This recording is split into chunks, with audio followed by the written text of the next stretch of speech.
तो अभी बज रहे हैं शाम के 4 और अभी मैं कंपनी से आ गई थी। कंपनी से आने के बाद मैंने फटाफट से कपड़े और छोटा मोटा सामान पैक कर लिया था। अब आप लोग मुझे बताना कमेंट में कि मैं कहाँ जा रही हूँ। वैसे मैं बताऊंगी लास्ट में कि मैं कहाँ जा रही हूँ। उससे पहले चली गई थी मैं फटाफट से नहाने के लिए, क्योंकि यार मुझे कहीं जाना था और बिना नहाए तो मैं कहीं निकल ही नहीं सकती हूँ, क्योंकि इतनी ज़्यादा गर्मी पड़ी है, इतनी तेज़ धूप हो रही है और बिना नहाए तो कुछ काम ही नहीं होता। मैं फटाफट से रेडी हो गई थी और मुझे निकलना था 5 वाली गाड़ी से हल्द्वानी, और मुझे रूम पे ही 5 बज गए थे।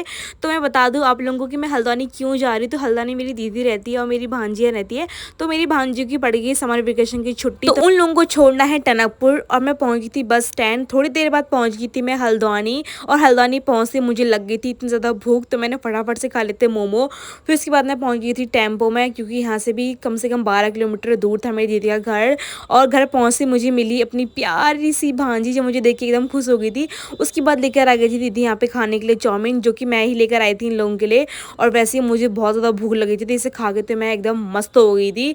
उसके बाद मैंने पिया था यहाँ पे फैंटा, और यहाँ पे मेरी भांजियाँ चीज़ों को देख के एकदम खुश हो गई थी, और ये लोग ज़्यादा खुश हुई थी मिनी कैमरा को देखकर। फिर शाम के टाइम मैंने खाए थे काफल, और खाना मिलता है